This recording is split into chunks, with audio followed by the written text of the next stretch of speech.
You're now listening to Sound Talent Media. Check out more shows at soundtalentmedia.com. Hey, what's up, everyone? I'm Matt Migaki, the vocalist of Cryptopsy and the host of the Vox and Hops Metal Podcast, where I sit down with fellow metal musicians. We talk all about their lives and music while sharing killer craft beers. If you've ever wanted to sneak backstage and share a beer with one of your favorite musicians, well, Vox and Hops is the podcast for you. This week on the podcast, I dropped a killer episode with Johannes Ekström of Avatar. There is this episode and over 440 other ones to help you enjoy life, metal, and craft beer. So what are you waiting for? It's time to become a Vox and Hops head. Cheers! Hiya there, good people of the interwebs and World Wide Web and Information Superhighway, whatever they're calling it these days. I'm here to tell you about Gun Street Wiring Shop. Gun Street Wiring Shop, little shop out of Bend, Oregon, local to me, and one of my favorite places on the planet, making wiring harnesses for your guitars. They make all kinds of different stuff. They have a lot of stuff in stock, ready to go. I myself am planning on doing that treble bleed mod that I got in the other day, and I'm here to tell you the packaging, the service, everything has been a bang-up job so far, and it even smelled good, which is kind of crazy. I don't know what's going on there, but it did smell good when I opened it. And you can tell everything is very high quality, a ton of attention to detail put into everything. I can't wait to install it in my Les Paul Special and get rid of those scratchy pots and add a treble bleed circuit to the thing. So I'll let you know as soon as I get that installed how it goes. But so far, customer service, shipping, and I talked to Sean for a while. He's a good dude. So gunstreetwiringshop.com, check him out for your guitar wiring needs. And as always, we are brought to you yet again by the wonderful and beautiful and so amazing folks at Sinusoid. Sinusoid Custom Cables. Have we talked about their slate?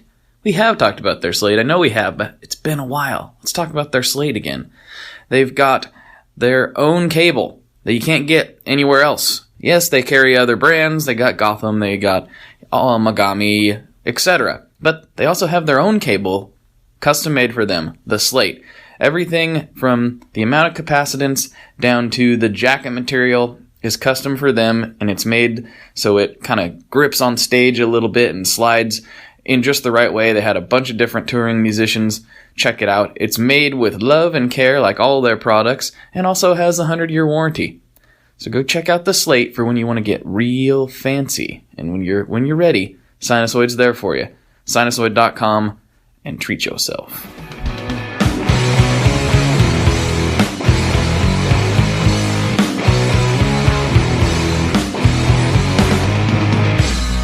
Hello everyone, welcome back to the ToneMob.com podcast, the show about guitar tone and the people behind it. As you know, I'm your host, Blake Weiland, and with me today I have a mystical man from the internet. His name is Joe Branton from the Guitar Nerds podcast and the band Polymath. How you doing? Yes, Joe? It is I. I'm excellent. How are you? How's it going? Well, it's going good now that I remembered that we were supposed to do this. Because I had this nagging feeling in the back of my head that it's like I'm supposed to be doing something with somebody today from the interwebs. Who is it? And then all of a sudden I seen your name pop up in something else, and I was like, it's Joe! Joe is who I'm supposed to be talking to right now. And I messaged you. Yes. So sorry about that. No, not at all. It's a lazy day. It's a bank holiday on the day that we're recording this. It is a bank holiday in the UK, so I literally have nothing to do. Is it really? What are you guys celebrating today? I couldn't tell you. It's I've no idea. I don't know. But it's a bank holiday, so all right. It's a bank holiday weekend. But it's Memorial Day over here. I wasn't aware if you guys celebrated that or not. So it's a holiday here as well. Oh, how about that? Yes, well we do, but this isn't that day for us. I got it. Well, odd coincidence. And it's also convenient that while I was messaging you about podcasts, that those fighters that flew over my head didn't blow us up, because that's what I thought they were going to do, because they were like 200-300 feet above my house. It was weird. Things got weird for a minute. That's far too close for that. That was probably the oddest reply to, in the middle of a conversation about doing a podcast, sort of you suddenly being like, oh my god, there are fighter jets flying over my head. Yeah. It's not a thing that happens where I'm at very often. especially not that low. That's the lowest I've ever seen him. It gave me I don't get worried about much, but that gave me a little pause for concern there. But we're still here, so I guess all is well, I suppose. Maybe they're just practicing. We can hope. So maybe we should start with, for my people who maybe don't listen to the guitar nerds, which there probably isn't any, they probably all do, but in case there's a few that don't, maybe you can give a little backstory about yourself musically and how it kind of translated into your band. And you do everything you do is kind of music related, so we'll let you tell the story. Oh, yeah. Well, yes. So I am one quarter of four people who, well, obviously, yeah, four. Well, I guess it could have been eight, couldn't it? Or increments of that. But yes, I'm one quarter of four people who head up the Guitar Nerds podcast, which is just like a weekly UK-based sort of news-related guitar podcast. And we have our main show, which is as all podcasts are, completely free and available on all good podcasting devices. That's an hour long every week where we'll talk about all the new stuff that's come out. We'll take questions from the group, and then we'll pick a few topics that we want to discuss as well. And then we also have our own Patreon where we do interviews and mini series. I get to host my own mini series called the Branton Ranton, where I mostly talk about things that I hate. But it's entirely dedicated to things that I hate in the guitar industry, and it mostly revolves around John Mayer. And yeah, that's Guitar Nerds. Outside of the podcast, it started as a podcast about 5 years ago. It originally started under another name. We all used to work in the same guitar shop in Brighton, GAG, and it originally started as the GAK podcast. Same four people, but as we left one by one, we decided to make it an entity in its own right. And then outside of the podcast, we also run a YouTube and an Instagram channel as well. Mm-hmm. And where did that all start from? Those things don't generally just kind of pop up out of nowhere. And you've been in the guitar business on the retail side for a long time, in addition to having your band. So where did that all kind of start from when you were a child, or whenever you started playing? Well, yeah. I guess I grew up in a little London overspill town called Watford, and it's completely rubbish. There's nothing to do there. And there was just one second-hand guitar shop there. And so kind of from very early on, I was really into guitars, and I got a job working there on weekends with, sort of like another friend of mine who would be, we were probably, two of the only maybe 8 people in the town that played in bands. And so, I got really interested in guitars from there. And then years later, when I eventually moved to Brighton, I was a kitchen designer at the time when I moved here, and I got a job in a guitar shop, which is where I met the other three guys. And to be honest, it came from, I was running the bass department at the time. Mark, who's our podcast host, he was working part-time. He used to be the assistant manager at the shop, was back from university. And then we had Matt Knight and Jay Cross, who were the manager and assistant manager at the shop. And to be honest, it came down to, we were the 4 people. There was probably 20 people that work in the shop, because GAK's one of the biggest guitar shops in the UK.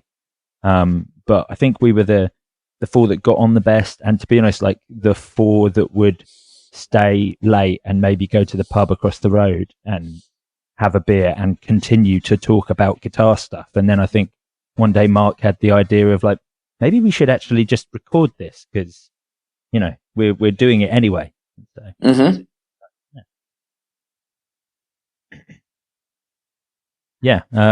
I guess that is the origin of Guitar Nerds, and where sort of the GAC podcast and then the Guitar Nerds podcast started from. But for me, I've always played in bands and always played bass and guitar, and I've always been terrible at just buying gear and collecting it and then only selling it when I fall short of rent and stuff. So right. the gear obsession has been something I've had for a long time. Yeah, and being in a guitar, retail space, that could prove very dangerous, I imagine, with the amount of things that come across the door and whatnot. Yeah, exactly. It's the worst. The amount of between the four guitar nerds guys, the amount of advances we must have had on our wages just so that we could pick up gear, especially when it came to secondhand stuff. Because at least with new stuff, you kind of had a heads up. It would get announced at NAMM. We'd know what products were coming out, and so that gives you time to get excited, and then that excitement died down, and you sort of be like, yeah, it's okay. But when secondhand stuff comes in, you immediately see it and you get excited about it, and then before you know it, you've given sort of £500, £1,000 out of your monthly wage, right? And it's like, oh, whoops, I forgot about that. Yeah. What's so you're still at GAC, right? I'm the last one. Yeah, I'm the underachiever. So yeah, so I'm the So at the moment as it stands, Mark, our host, he now heads up marketing for a headphone company. Jay Cross works for Fender, actually as the headphone marketing manager for Fender, and then Matt Knight is now his job role is ridiculous now. I think he is now the sales and marketing manager for all of Boss Europe. I think that's he's got the biggest job of the four of us, and I'm the marketing manager at GAC, so I've ascended the least out of the four. But I'm definitely more into gear than the others, so it's fine. so it all pencils out in the end, right? Exactly. I mean, what do those other guys know about gear anyway, right? Nothing. Nothing at all. Nothing. That's really interesting. So what about your band? How long have you been in Polymath? Let's talk about that a little bit. That seems to go by the wayside sometimes on your own podcast, in my opinion. But like, you're out of the guitar podcasting crew that we all kind of intermix and talk with each other and talk at NAMM and all that stuff. It seems like you have the most active band. Is that incorrect? Or no? Yeah, that's true. Yeah, I certainly do. I mean, it's I have an active band within probably one of the most niche genres in the world, but that's great because niche genres have really devout audiences, and I just have a great time doing it. So Polymath started about the same time as the podcast, actually, about five or 6 years ago. And it was a side project because it was three friends who were all doing separate bands, and we wanted something where we weren't trying to make music to do anything with it. We just wanted to see what happened. And it also came from the fact that we were the only three people that any of us knew who were obsessed with the Mars Volta, King Crimson, Yes, and all that prog stuff. So Polymath is an instrumental three-piece, although we have recently we now tour with a live organ player, because previously our drummer Chris played organs as well as drumming, but on the newer stuff it's become a bit too difficult. So yeah, it's an instrumental like prog math three-piece that has it harks to King Crimson and the Mars Volta quite a lot. But yeah, we've done quite a lot for a small band. So the great thing about niche genres like math rock is that there are towns where it's really popular. So in the UK, you have Brighton, Bristol, London, Leeds, and then Glasgow in Scotland are all great for it. And then there are these fantastic little parts of Europe in Belgium and Germany especially, and Prague in the Czech Republic where that sort of music's really popular, and you can go there and play a sold out show and sell 500 quid's worth of merch or whatever. It's there are these strongholds that are really, really good for us. And so I guess Polymath we've put out EPs, then records this year. A couple of months ago, we put out a double album, across two record labels, and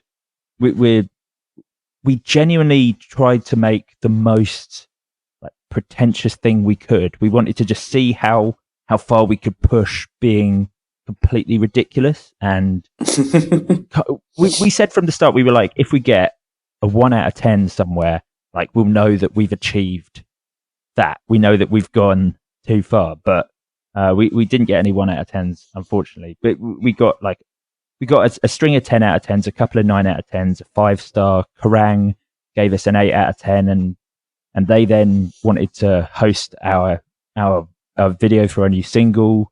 We got played on BBC Radio 1, which is the biggest radio station in the UK, and we got played on The Rock Show on that, which is the biggest alternative show, essentially, in the UK. So it's all gone very well for sort of 3 guys pushing 40 playing instrumental prog.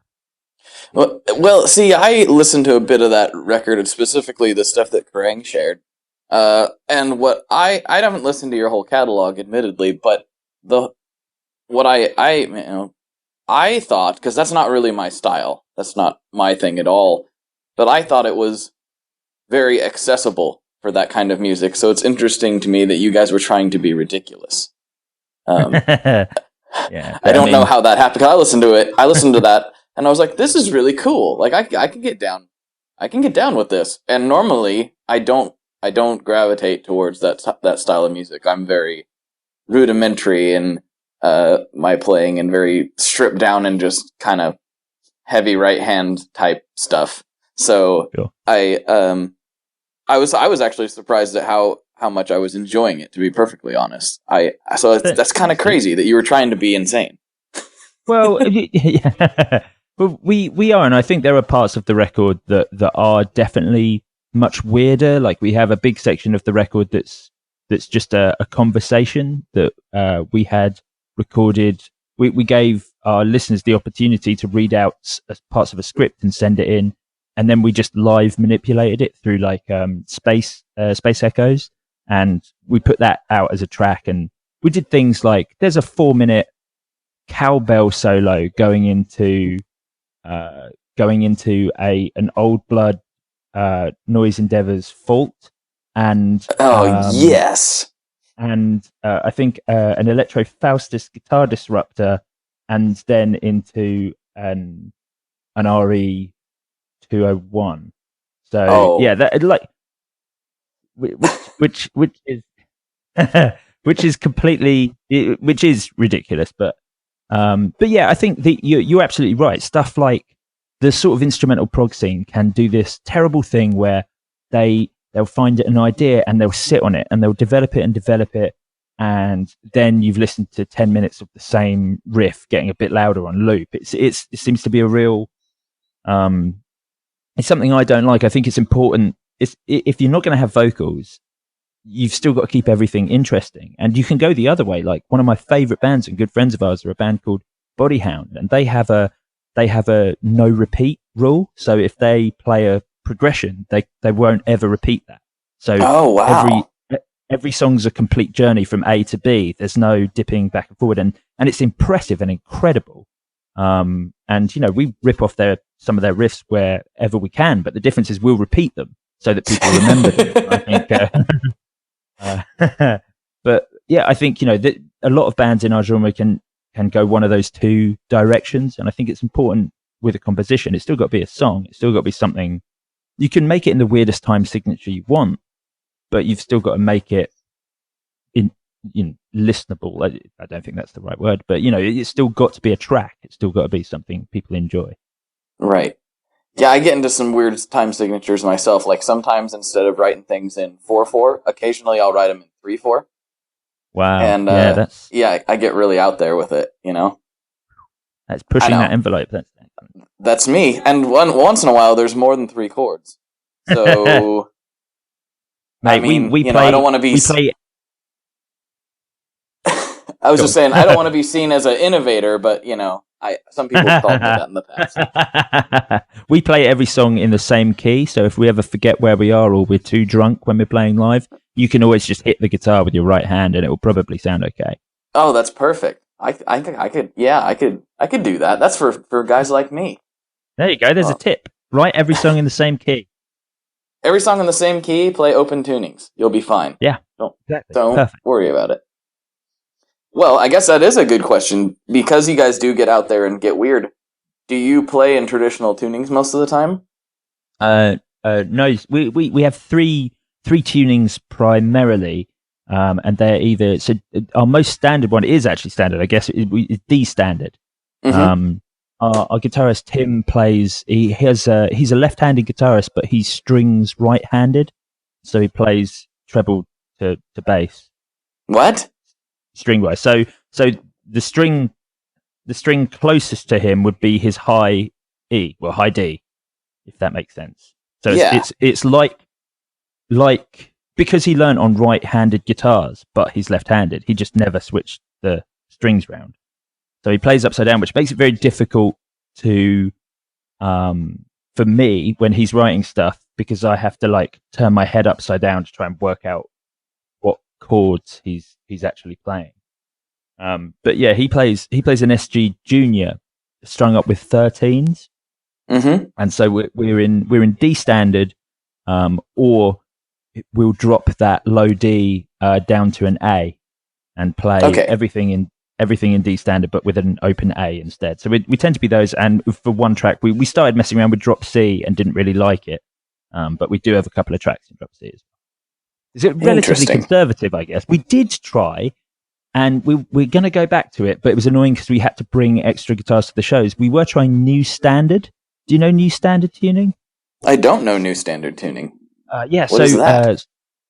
So developed by Fripp, by King Crimson's Robert Fripp. So he the idea was that it tunes in.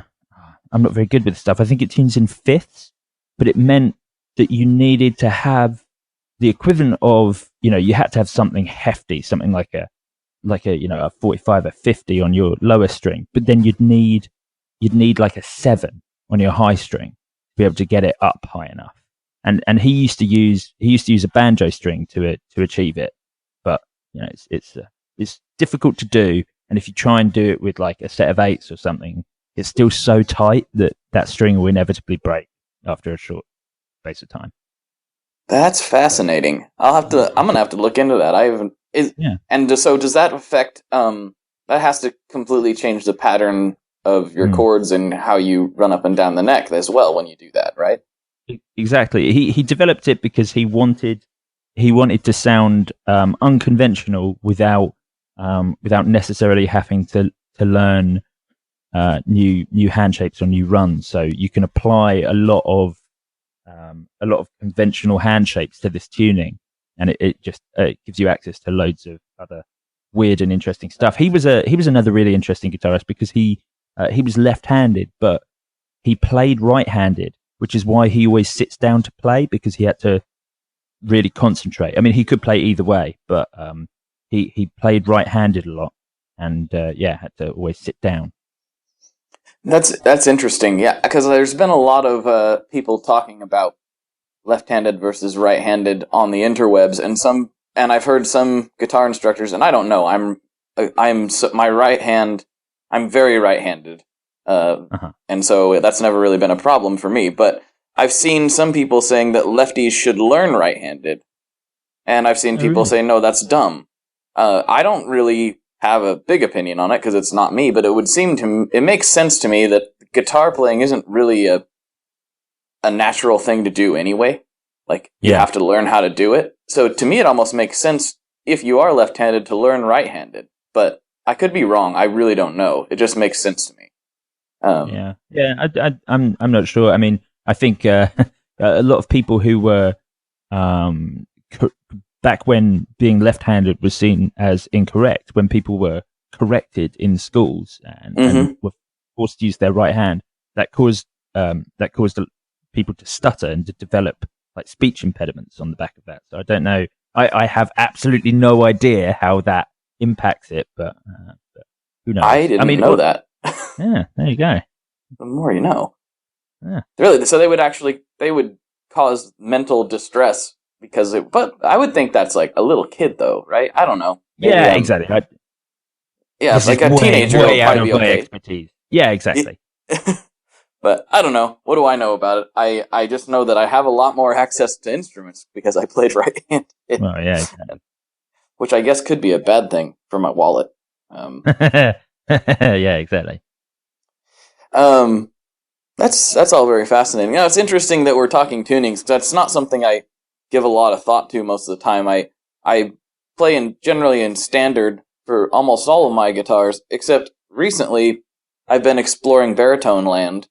Oh yeah. And just yesterday, just for kicks, I took my 7-string and put it into drop E, which is about as floppy as a strings I've ever played. Amazing. But it sounds cool. Like, I'm really getting into messing with that a little more than I used to, especially in just generally lower tunings. Yeah, I love, like, lower tunings give you access to so much. They give you so much more scope, and just because you're filling out the hi-fi in sort of a different way. And I think standard tuning is such a beaten track that I mean, you don't have to be trying to create something original. That isn't, the only purpose of music. But just turning something on its head and trying something new with tunings, I think can really open up doors. I've got a bass 6. I absolutely love playing that. I wish I could play bass 6 for Polymath, but I'd need to get it down even further. And as you know, bass 6s basically don't work anyway. Like that E standard tuning is just, the strings are so floppy on a bass 6 as it is, without having to drop it any further.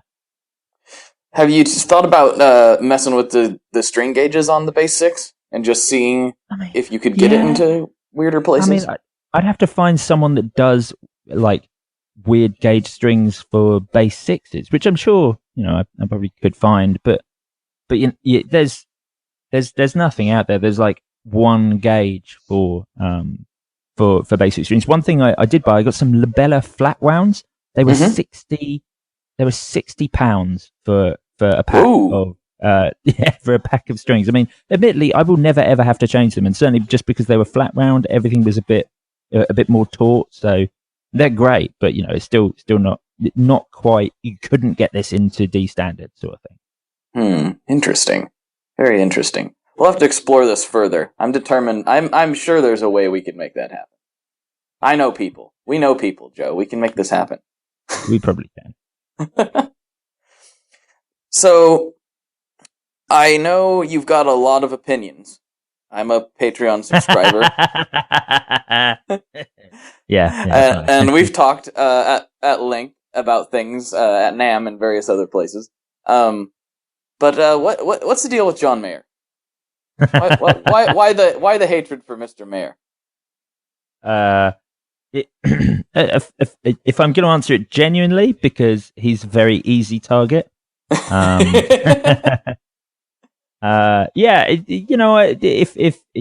fine. So John Mayer is just in. I'm just surprised that he's currently one of the most popular living guitar heroes. I hate to give him that mantle, but he's become one of the most respected, certainly one of the only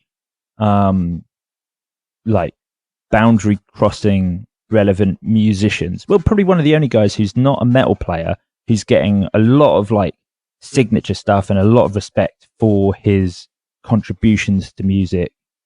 One of the only people that's not either an old dude or a metal dude. Those are the people who are getting cool new stuff at the moment. And I am unconvinced that he has anything to offer. I think I can see through it. I don't think people like John Mayer.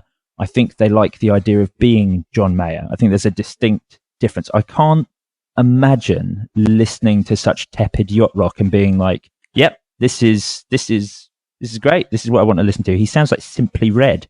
I don't know if that band made it over to the US, but not sure. I'll have to investigate that. They don't ring a bell. Yeah. Well, yeah. Yeah. Go ahead. No, that's it. It's just he's his music's very tepid.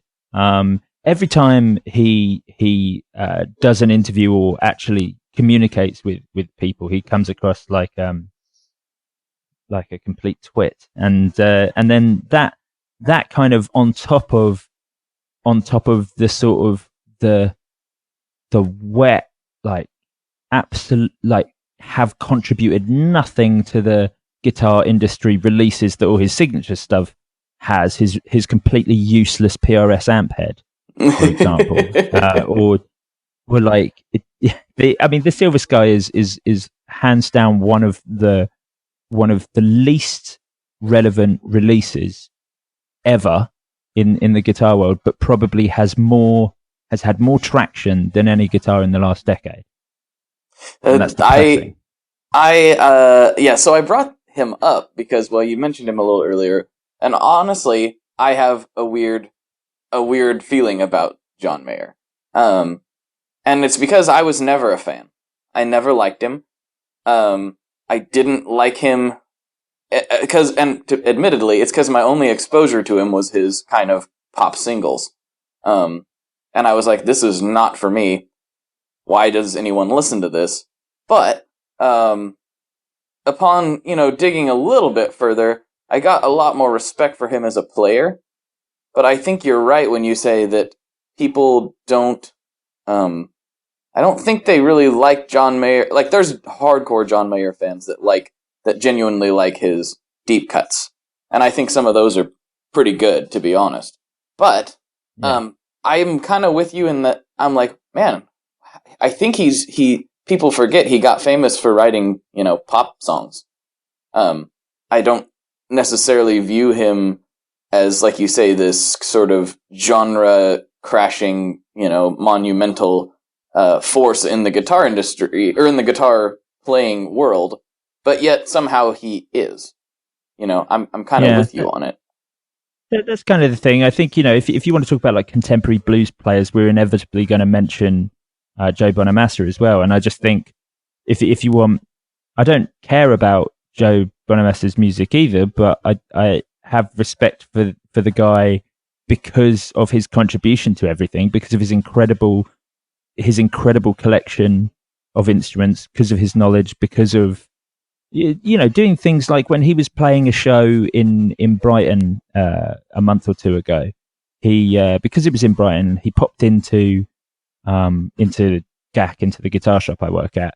Mm-hmm. Like, checked out the oldest guitar we had, which was like a 1963 Gibson ES335. Bought it and then played it that night at his show, and I was just like, yeah, that's a.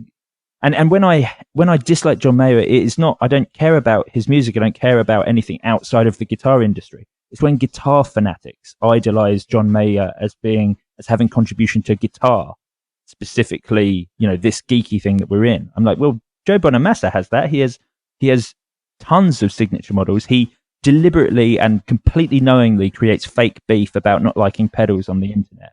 And takes great delight in playing this pretend villain. And, if you watch that little documentary on Joe Bonamassa of him, like, walking around his home, he even references the fact that he talks about the fact that his music isn't for the kids. He's like, the music's not there for young people to like. And he's like, and why should they? He knows what he's doing. He knows he's just regurgitating the old stuff. And it's not supposed to be any more than he's celebrating something that was. He's not sort of pretending to be the future of music. He's just a guy who really likes gear, and I think I have way more respect. He's what a guitar hero in the industry should be. People like Jack White, who go around collecting those booths that cut records straight onto the vinyl. Like that, I recorded in one of those. Oh, that's amazing! Yeah, that's the dream. Was it stressful? It was awesome. It was very stressful. Because you can't mess up. You can't mess up, and of course I do, because that's what I do best. And it's like, sorry to derail, but I mean, I kind of forgot. They're in Third Man in Nashville. Went in there and recorded a song. It's very, very tight. They told me they had a guitar. What did you get in there with? I got in there with this. Yeah, that's where I was going. I called ahead and told them that, asked them if they had a guitar there, and they did. When I got there, it was like a plastic guitar. And and not like an Ovation or something. It was like some cheap plastic guitar. But it almost fit the vibe, you know what I mean? Like, that's what you should be playing in there, is some cheap old thing. So I played a song in there, and yeah, it was stressful. I gave a couple practice runs, but it was like, I can't mess this up. And then it kind of made me think of, you know, we've been recording digitally for so long. I think we forget how it used to be done. And not that professional musicians were going into those booths, you know, those were more for novelty, but you had to be good.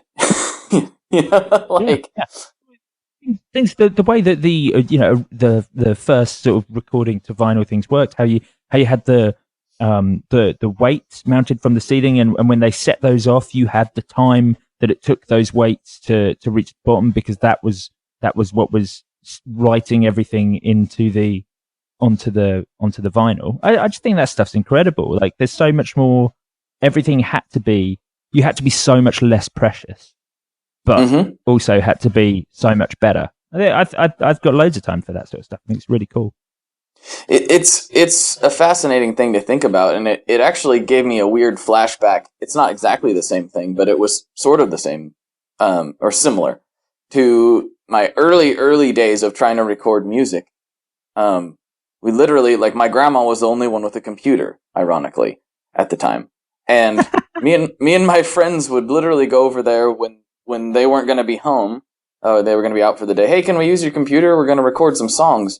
And we'd be huddled around this little tiny microphone, just like one of those old desktop mics from, you know, the 90s, using like Microsoft Sound Recorder.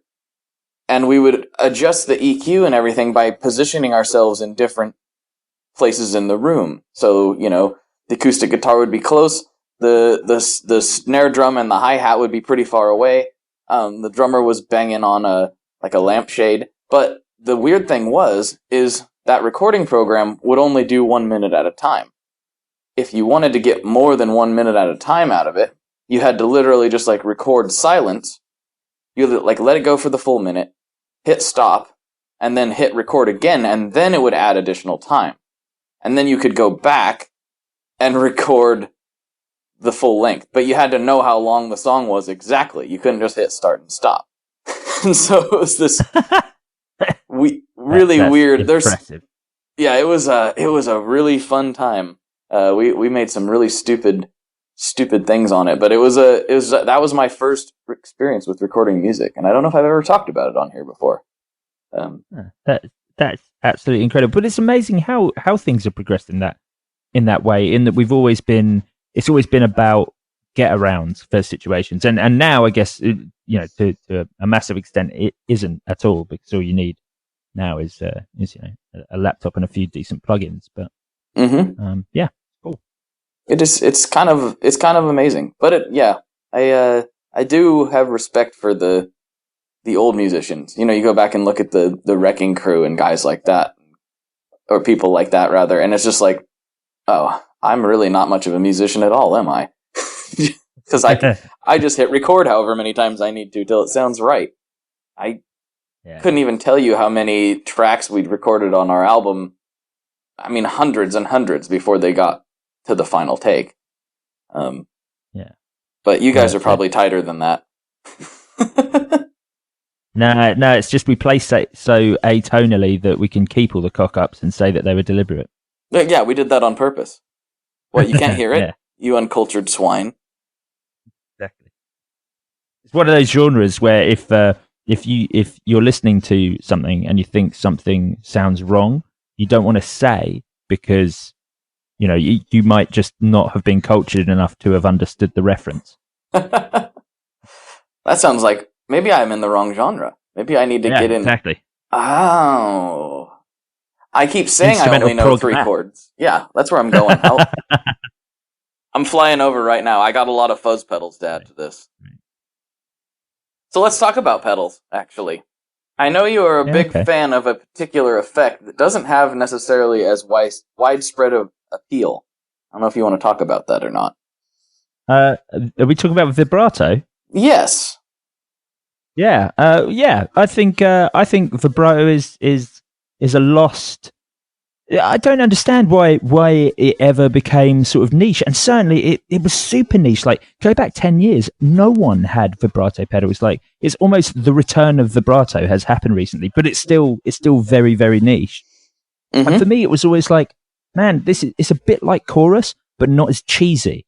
Like, the 80s ruined chorus for everyone, but this was like, vibrato was a way of adding some texture to what you're doing without sounding like The Cure. It's great, and for that reason, I use it all over the place on my clean sound. I'm really into that, actually, like the idea of subtle textures, like using modulation just to make everything, just to thicken everything up a little bit, and I'm especially into it on bass. I think it's because I like playing simple, like repetitive, sort of lines that will maybe stick on the root, like a much like the bass players that I love listening to, like Jack Bruce and John Paul Jones and Juan Alderete.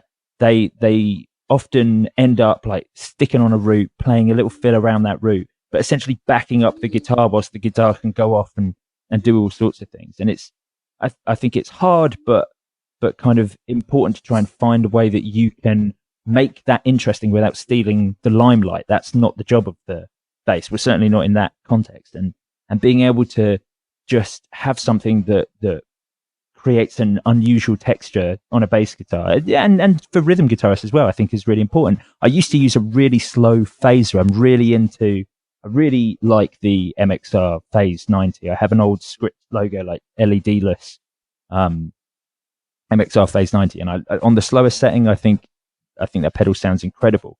But yeah, like vibrato, the Boss VB2W is absolutely brilliant. The TC Electronic Shaker, I have a signature tone print that you can download for that one that will do everything from like a simple vibrato to like a synth sound. I really like Xander Effects. They do like I can't remember what it's called off the top of my head, probably, a vibrato something. And even like the TC Electronics Tailspin, which is part of their new like super affordable, Behringer style range. They have this 2-control tailspin, which sounds fantastic, and it's super affordable. I mean, at the other end of that spectrum, you have things like the Dry Bell Effects Vibe Machine, which is like a $400 pedal, and that thing sounds absolutely rad. That's I don't think, in my opinion, I don't think modulation in general quite gets the love that I think it deserves. Vibrato, I don't use as much. I'm more of a phaser flanger guy. Occasionally with some chorus, but it has to be a really good chorus. There's a few choruses I really like, but overall, that's a really difficult effect for me to get into. Just like, just like you said, the 80s kind of ruined it in some degree. They just by overuse. But man, slow phaser and flanger is my absolutely. jam. Slow phaser especially, like it's just such a, especially when you're just sticking on like one or two notes, so you've got that tone shift going in as slowly as possible. Although, do you know what, I find it so hard to find good phasers. I find it hard to find phasers that will go as slowly as I want them to. Like I mentioned the Phase 90 because it's like the only thing I know that can go as slow as I want it to. Maybe other than, Southampton pedals? I'm familiar with the name, and I've seen them around, but I've never played them. Yeah, they're like a Canadian pedal manufacturer, and they do a pedal called the Utility Knife, which is, as the name suggests, it's all modulation, but it's a really cool, super simple. So it's just like 3 rotary controls, and then you have a 4th that just you click through the various like tremolo, chorus, phaser, probably one other, probably flanger. But yeah, the phaser on there is great and super slow. But I find it hard to find. To find good phasers. As you were telling me that, I just started thinking of my personal favorites. And admittedly, I know the people behind both these brands really well, so it's going to sound like a little bit of repetitiveness from me in that regard. But I'm a huge fan of solid gold effects, and I have been for years. They did the Tone Mob Model 1 with me, and I talk to those guys all the time. But one thing they have is the Apollo 2. And I don't think that pedal gets the love it deserves, because it's absolutely one of my very favorite phasers ever. And the amount of control you have over your phase sound is kind of crazy, but it's also super easy to dial in. Yeah, it's I've never tried one, but it's that don't you have it's a dual foot switch phaser. Yeah, right? It's got bypass and then a tap. Right. That's cool. And you can select your interval. You don't have to use the tap, obviously. You can just set it with the knob. But and it's got different waveforms, and it's just, I've always thought that thing just sounded amazing. And it sounds, it doesn't sound, basically the amount of control you have over it is really large without being overwhelming. I've seen a lot of them that get overwhelming to where you don't even know what you're adjusting anymore. That's it. That's half my reason behind the Phase 90 is just having that single control and everything else just being preset in kind of the right place. Mm-hmm. I mean, the Phase 90 is a classic for a reason. It sounds brilliant. And so does the Small Stone, Yeah. At least I think so. I should have mentioned that. Yeah, the Small Stone is great. Do you know what I was actually surprised by? Moore, they do they do like this. They've just put out like a Mod Factory Pro, so one of their little dual foot switch things, and then Mod Factory was their Swiss Army knife of modulation. But this one allows you to have two different modulations on a dual foot switch, and it allows you to choose how they run into each other. So you can have A B B A. You can have them running out separately and run them in stereo. It's really cool, and I was surprised at how good everything sounded on there and how well thought through and versatile it was. Because with these companies when they're like Moore designed to make cheap copies of other people's stuff. So when you see something that's got some ingenuity behind it and is quite a smart idea, I'm always pleasantly surprised. But yeah, the Mod Factory Pro is cracking. That company in particular is interesting, especially with what they're doing recently. It seems like they basically, I don't know if this is their thought process or what happened, but like you said, they started off just making cheap copies of everything, and yeah, I feel like they made a bunch of cheap copies of everything until they had the cash reserves built up to actually R&D some unique things, which it seems like they've been doing in the last couple of years, which is sort of, I don't know if that's what they were intending on doing, but that's what it looks like outside looking. Well, I guess so, because they had that Devin Townsend signature pedal, I can't remember what it's called, the Ocean Machine, which is like, oh, that's right. Yeah, like it must have 20 rotary controls on the front, 3 foot switches, a screen, and it's just loads of modulation and like weird delays and like Rainbow Machine style bits and bobs. I mean, I found it virtually unusable, but like it is a great idea. The premise is great, and of course they released like their competition to the Helix and everything recently, and I think it was the G20 or G200. I can't remember exactly, but a really small, compact Helix style thing, which is pretty cool. I missed that one. I didn't see that. I seen the Head Rush, but I didn't see the Moore one. Yeah, this one is much, much smaller, so it's not giving you. I think you've only got like 3 foot switches and an expression pedal. So it's way more about, you need to build in all of your presets and you need to hop between. You have to use that up and down, to sort of flick between what you're doing. But the fact is, it's got all the cab sims and the amp sims on there as well as a ton of effects. So I think for an entry level thing for people who are getting into that sort of thing or want to go more down that route, it seems like a great idea, and it's like whatever. £200 sort of thing, so it's affordable. Right. How do you feel about all that stuff? Where do you land in the modeling versus other things war? Or do you have a horse in the race? I don't know. It's a tricky one because I'm sitting in I'm sitting in my studio room staring at like this massive wall full of pedals, and I guess that would make me. And I love pedals. I love everything sort of about like changing my board like constantly and getting to try new stuff. But there is something to be said about the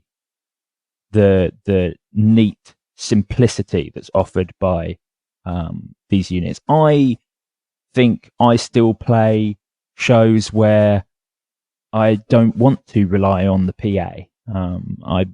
I want to rely on an amplifier. So for me, I'm not there yet. I also don't think the options are really there for bass players. I think the Helix offers the best solutions, but I'm not quite ready to trust Line 6 at delivering a bass tone. I think for guitarists, I think it's an excellent solution. It's not necessarily for me, but I think if you know what you like, it's great.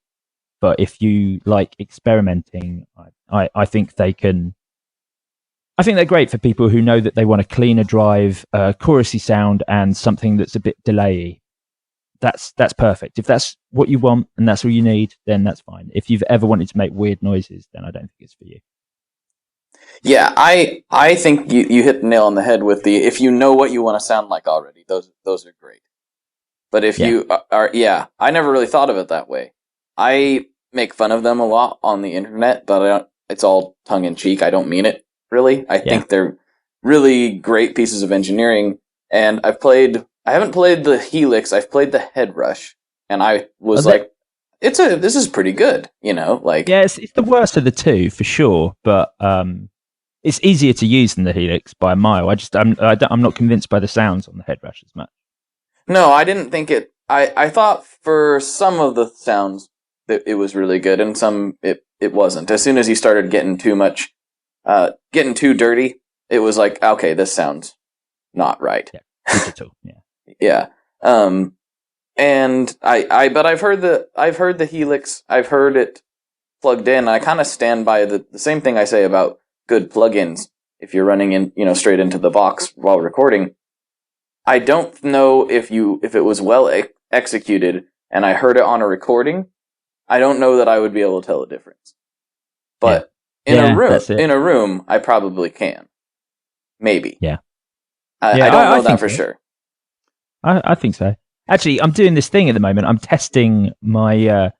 I'm testing how good my ear is with effects because I still work for GAC, and we have a YouTube channel that I run with another fella from GAC for that, and we've started doing this weekly thing called the GAC Show, which is a bit like the podcast but a video in that it's the two of us sat at a desk, but then we'll talk about and have cutaways to things that have happened in the week, and we have a couple of games on there. And we've introduced one called the Shoebox Challenge, where the other guy, my co-host Mark, will pick a different Mark, not Guitar Nerds Mark, will pick.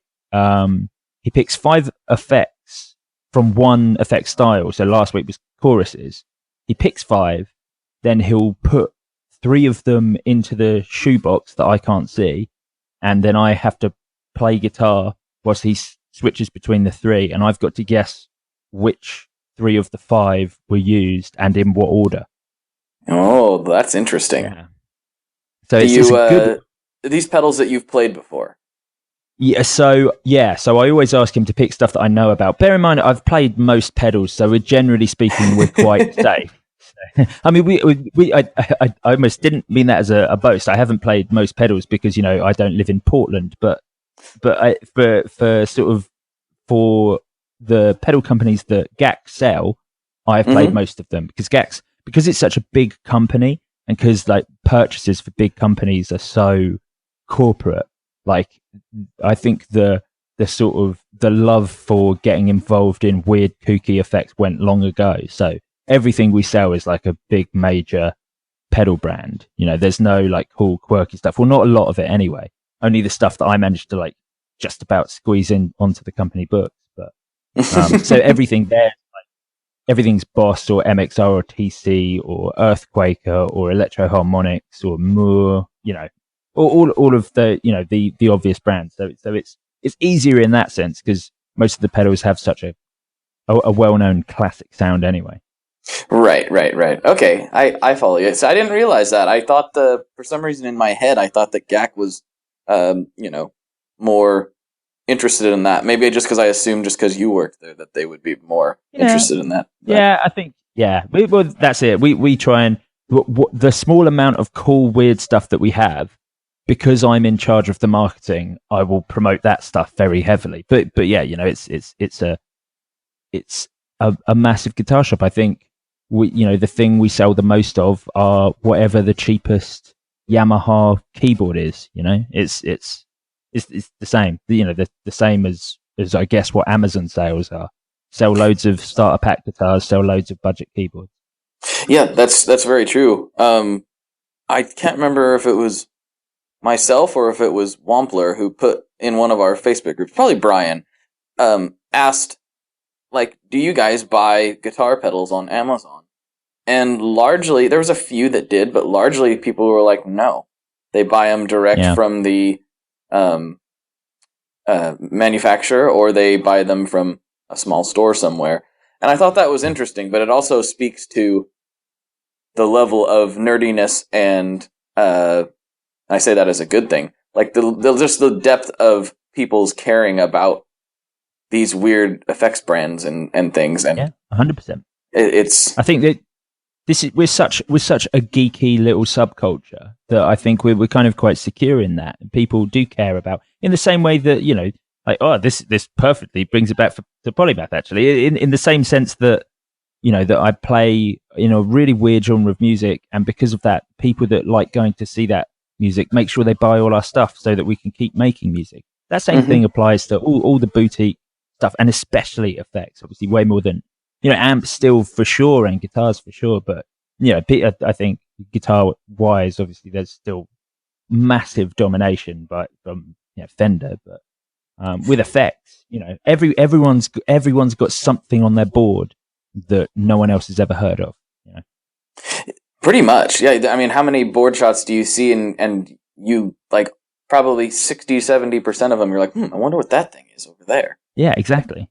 Like, it's, I think it's awesome, and I think it's awesome that we have the range of choices in that manner. Yeah. But yeah, I'm glad you brought up Polymath, because I was thinking literally the same thing. I was like, this is just like what Joe was talking about with his band, Like we are like niched down really, really tiny in the grand scheme of things, and it's interesting. It's almost an interesting social experiment, isn't it? Like, I know a lot of people, and myself included, will buy things not just only based on how they sound, but based on their relationship with that particular builder, and I think that's awesome. Like, yeah, I agree. I love buying stuff and being involved in companies where that the people behind it are doing it for the right reasons. That makes you feel better about supporting a brand, and I think people are into that as a concept. That's true. It's very true. So let's see here. We're getting down to almost end time, but there was a couple more things I wanted to get into with you. And one of the things is, do you notice, 'cause I feel like I notice, basically, based on your show, a big difference between the guitar market in the UK and Europe versus the guitar market in the States. It seems like it shouldn't be as different as it is, but it seems a lot different to me. How do you think it's different? And I'll tell you how I think it's different. Well, specifically with, like, if you look at the American guitar media, and I mean that more in the online sense rather than Guitar Player magazine or something. But sure. there seems to be much less of a focus on what Gibson and Fender are up to versus what, notwithstanding the recent Gibson media, of course, but like, people generally are not so interested in that stuff. They're interested, but not as much as you guys tend to be. Seems like we focus more on what I was talking about, the new guys and the small guys and the wild new crazy thing, where you guys kind of stick to more major known brands. And I don't know if that's just a byproduct of you guys being in guitar retail or what the story is there. I completely agree, but Well, I think I know why it is. I know why I think it is. It's because you guys have a guitar building industry, and we don't. Like, virtually no companies are making guitars over here. Chapman Guitars have only just introduced their British built guitar line, and they start at £3,500. So they're not exactly an accessible price. Price area. I mean, of course, you can still buy an entry level Chapman that will be made out of World Music Co. in Korea. But for actually British built guitars, we don't have a lot. Like Fidelity are probably the coolest, but they're like a super small company. Gordon Smith, but there aren't not a lot. I could probably name all of them. Whereas the amount of small American company luthiers is endless. And of course, it's not the same as a pedal. Yeah, most pedal manufacturers are probably American as well, but it's not too difficult to ship some pedals over, whereas shipping a guitar is a much bigger deal. And I think because of that, you guys end up with this great sort of vibrant guitar community where you can look elsewhere and you can go and have a chat with these luthiers and get something built, or check out like a smaller line of existing guitars from a brand. Whereas we just don't have that. We don't have anyone really who's dominating the market. I mean, the few we do have are incredibly good. I mean, like I cannot recommend Fidelity enough. They're a little Kent-based custom shop. But again, what's on their website at the moment? Like six guitars that are all sort of one-off builds for about £2,000. It's not an incredibly accessible price point. And I think for that reason, and because the sort of £500 to £1,000 price point is so dominant over here, people look to the bigger brands. So especially like Fender have made a massive move in like the last year, 2 years, I think very astutely, towards young, new, like fresh scene bands, and away from the ridiculous obsession they've had with punk bands that were popular 15 years ago, which is what they have. That they've pretty much there must be more signature models for punk bands that I've never heard of out in the Fender and Squier baseline than there are with any other company. And this new move to getting involved with all young, new, fresh, relevant music, I think is very sensible. And everything they're releasing seems to be very well marketed and well angled towards the new player. And I think for that reason, they've come in and managed to dominate an area where they have no competition from cool little boutique companies, because there are no cool little boutique companies over there. So people are just looking for who's the coolest company. And at the moment, it's Fender. Yeah, that's true. I think that's something that Fender's done, extraordinarily well versus obviously their biggest competitor, Gibson. Gibson's very much fallen, into, and I say this as a Gibson lover. Like, I have Gibsons. Yeah. I'm a big fan. They've very much fallen, to the, rock doctor crowd as far as brand perception goes. Whether that's absolutely 100% the case, I don't know. But the general public, that's what they think of. Well, I mean, do you know what? Yesterday I was at a festival in London. Just this day festival there, some pretty big bands. And yeah, as always, I was checking out the gear, and I think, save for one band, 100% of the gear that was being used was Fender. 100%. Every bass and every guitar I saw was Fender, and it's just that sort of domination. And it was mostly like younger bands, and I'm like, I just don't see young people picking up Gibsons anymore. And you can't use the argument that it's price related, because Gibson make cheaper American built guitars than Fender do. That's true, they do. They're just not the right guitars, I guess. And that is interesting, because go ahead. No, I mean, you guys got that Amazon exclusive, the Les Paul. I can't remember what it was called. It was like a junior. It was a Gibson. It was like the SL, but it was a Gibson. The M2. Yeah, M2, yeah. Mm-hmm. And they came out in like 5-6 colors. Imagine if they'd been in every guitar shop. I think that sort of thing, ranges like that would change people's mind. I mean, I've never seen and an M2, so it was probably awful and fell apart. But imagine if they made that well and released it in fun colors and made it the right price. So the M2, like they'd mop up with something like that. The M2 wasn't bad. I didn't buy it, but my friends Leon and Jess both got one, and they weren't bad. Like they were well worth what you paid for. You know, $200 bucks or something. It was worth every bit of $200, and I would say they were probably these ones in particular. I don't know if across the board they were all this good. I would say if I paid $400 for that, I wouldn't be mad. It needed a little bit of tweaking here and there, but most $400 guitars do. Yeah. So it wasn't. They weren't bad, and for $200, I thought they were a steal. But they weren't amazing. Yeah. But you definitely got more than what you paid for, in my opinion. Right. That's cool. They're about to land in the UK because they're no longer an Amazon exclusive. So I'm looking forward to seeing them actually come through the shop and be able to try one. Yeah, they're pretty good. I do think that Gibson, like you say, as a price point, like yes, they make insanely expensive guitars, but they really have made guitars all the way across the board for a long time. My first electric was a like low-end Les Paul. I still have it. It's a great guitar from like 2002 or something.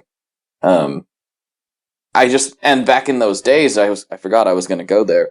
There was a lot of bands playing Les Pauls. You know, that was in the kind of height of the early to mid 2000s kind of metalcore thing, and lots of people played Les Pauls. It just doesn't seem as prevalent now. No, yeah, there's definitely been a shift. And, you know, yeah, as you say, like they've always made guitars across the board.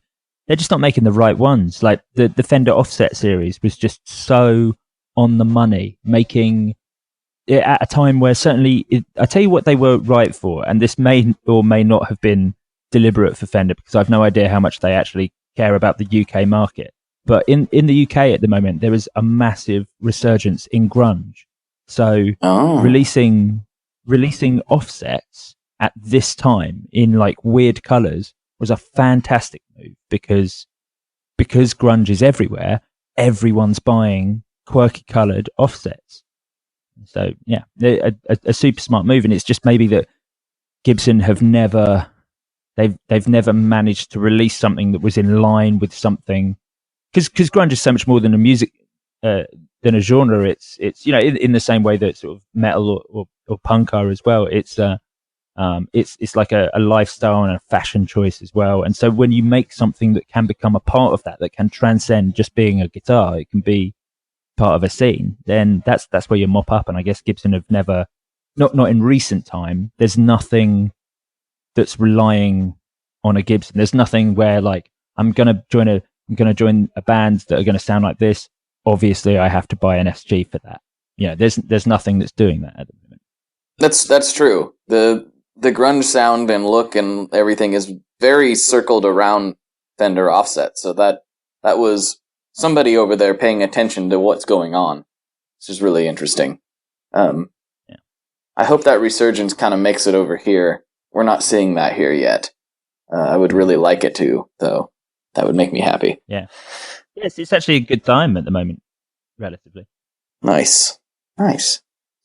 Well, Joe, we actually have a few more things that I've really been dying to get into with you, and I know we're a little bit over time, but if you have a few minutes, I'd like to touch on some more things.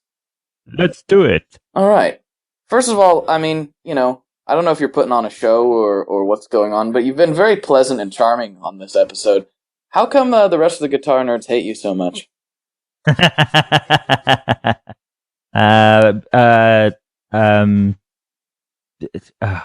been as you've noticed, I've been pro Joe for as long as I've been aware of the podcast. Yeah.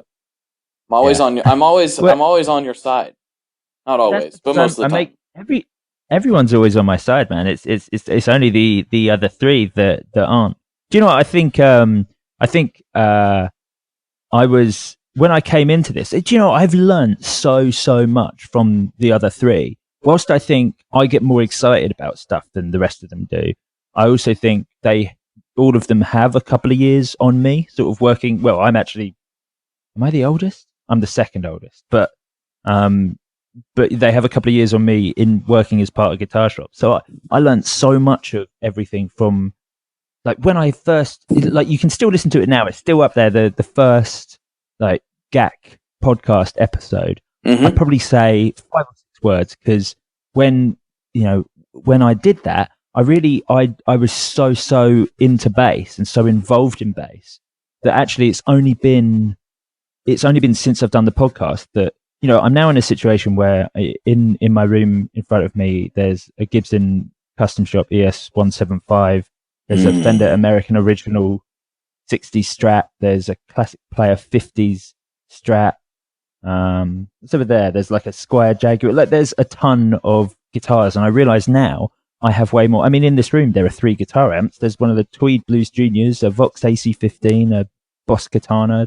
I've got so much more into like guitar stuff than bass stuff, and I think I did that through the podcast. So when I started, I didn't know that much, and I think the guys always had to, like, coach me through stuff initially. So it's just from that. They sure have developed a lot of animosity towards you just from having to coach you all. Yeah, I feel like you must, like, secretly, like, do something that we don't know about. You got to be, like, causing practice. They have such vitriol for Joe, and it makes me sad. I don't understand. It's because they don't have. You notice they don't really have opinions on it. No.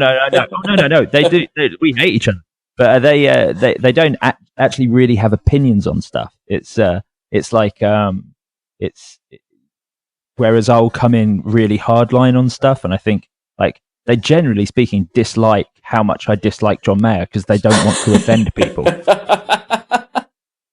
Well, I'm okay with it. It doesn't offend me. Thanks, man. I appreciate it.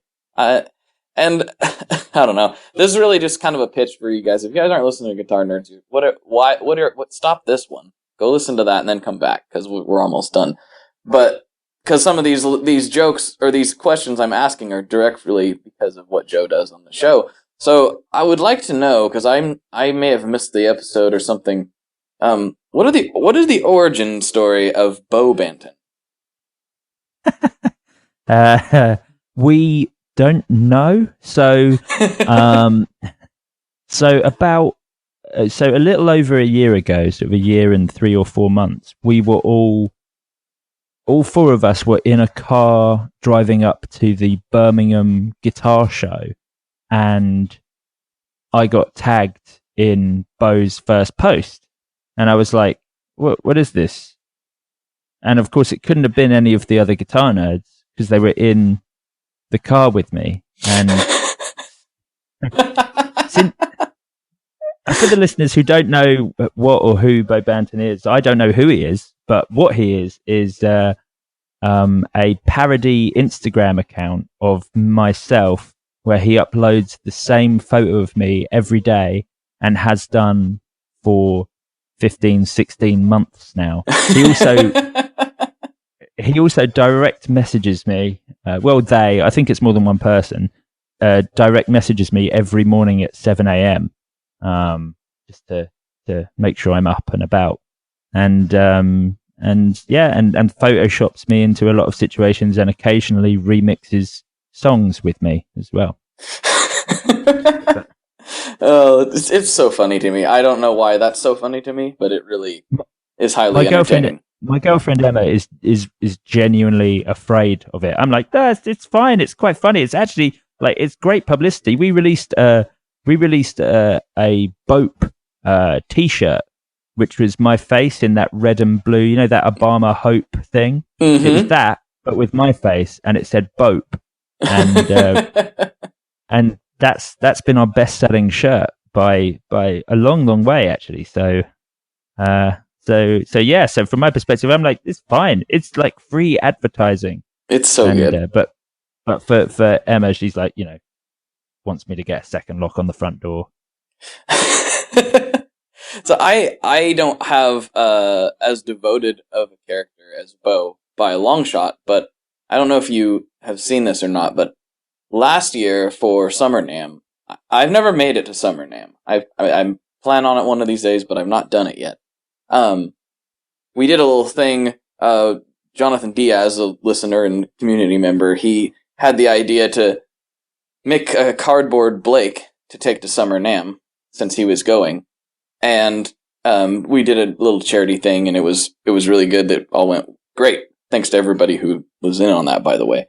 But now there's a Cardboard Blake Facebook account, and I don't know who it is. Oh my! I didn't know there was a Facebook account for it. There's a Facebook account for Cardboard Blake, and he pops up once in a while into conversations. And I don't know who it is, but yeah, there's a cardboard cutout of me floating around Facebook somewhere. It's like I said, not as prevalent, but it's there. I've got 22 mutual friends. Yeah, okay. Add as friend. There we go. So whatever is on Cardboard Blake's page, I can't claim any responsibility for it because I literally don't know who it is. Amazing. So we both got alter egos. Well, Joe, this comes into the final question. I know this is a rather complicated one, given your dietary restrictions. But kind of pizza do you like? Not any sort of pizza that involves pineapple. Oh, thank you. For sure. That's for sure. We agree on yet another thing. Another important topic. Yeah. Any pizza without pineapple that also happens to have a vegan cheese substitute on it. There you go. So your options are probably a little more available in Brighton than they were in Anaheim. Oh yeah, that's right. I mean, Brighton is the it's the vegan capital of England. I think it's not in the UK because Glasgow is the vegan capital of the UK. It has more places to eat with vegan options per capita than anywhere else. But Brighton is certainly close. Like, man, there is a pizza place at the top of my road where I get a choice of different cheeses on my pizza, different vegan cheeses. That's options. Options. You ought to come to Portland. We got a lot of vegan options here too. If you ever feel an exploratory. In fact, Mark was recently here. He wasn't he? Mark. Mark I think so. Yeah. He was here. If I remember his review, I can't remember for sure, but it seemed like he drew a lot of similarities between Brighton and Portland, which I found kind of intriguing. Oh yeah, 100%. 100%. There's Brighton and Portland have a similar level of hipsterness, which I'm very into. I think that's cool. So yeah, I'm down does sound with it like too. a super cool place. Yeah, Please come over. Portland sounds like a place I could live. Yeah, I will. I fully intend to. I'm gonna come and stay with you. You can stay out in the shred shed. Just all night, just banging away on weird atonal riffs. Yeah, that's what I need. Nice. Well, thanks for coming on, Joe. Everybody, go listen to Guitar Nerds if you aren't already.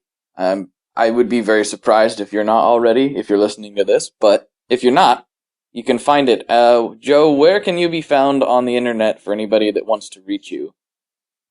Well, yeah. I mean, if you tap Guitar Nerds into any good podcast provider, then I'm sure you can find us. That way, we're on Acast, the Guitar Nerds podcast. You can find us on YouTube at Guitar Nerds Videos, on Instagram and Twitter as Guitar Nerds, and on Facebook at Guitar Nerds Forum. I think that's it. I think it's Guitar Nerds Forum now. But yeah, join the chat. All right. We'll see you in there. And is there anything else you want to plug? This is your time. This is your time to shine. I'm good for plugging it. You can check out Polymath at there we go. At wearepolymath.bandcamp.com. God, that's long, isn't it? Or just type Polymath into anything, but make sure you use a dash between poly and math, because really, unfortunately, recently there has been a Scottish DJ who's turned up, also called Polymath, and it's frustrating. Cease and desist. You guys have those over there? Send them a C and D. Yeah, I need to get on that. Get on that. Right on. All right, Joe. Well, that does it for this week. For Joe, this is Blake, and as always, folks, good luck and good tones. Cheers! Well, I gotta be honest, that is not exactly what I expected to happen, but I sure did enjoy it, and I think you all probably did too. If you listened clear to this point and you're still listening to me talk, you probably liked the episode. And if you want more, you should definitely check out Guitar Nerds if you're not. I can't imagine that you aren't already, but if you're not, yeah, definitely listen to their show. It's very funny, and I like what those guys do over there. And I've almost collected all the nerds. I just need to get Jay. Jay, I'm coming for you. You're gonna come on the show one of these days. Anyway, if you need to get a hold of me for any reason, I'm on all the socials, pretty much. I can't talk. I've talked so much today. info@tonemob.com is how to email me directly if you need anything. I'm here for you. If you could just tell your friends, family, coworkers, other guitar players, anybody and anyone who you might think likes guitar stuff or food, have them check out the podcast, and I appreciate all the support, and I'll talk to you next time. One last thing before we totally sign off here, I just want to remind you that if you do any shopping at Stringjoy, that's Stringjoy guitar strings made in Nashville, that will help me out as well. As I've said for years, I'm heavily involved in that company, and I really do think they're making the best products on the market. So if you would like to try custom strings, go to tonemob.com/stringjoy and check them out today. I seriously love what the team down there is doing.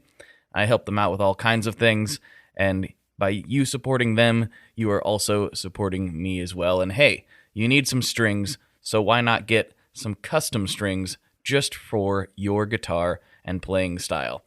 Again, the link for that is tonemob.com/stringjoy, and that will take you right to their website, and you can do all your shopping through there, and that will help everyone involved out. So thank you very much. Talk to you next time.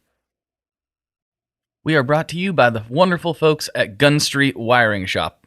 Yes, Gun Street Wiring Shop. I've talked about them before. I used to say based out of Bend, Oregon, but guess what? Sean moved to my neck of the woods. Sean's in Portland.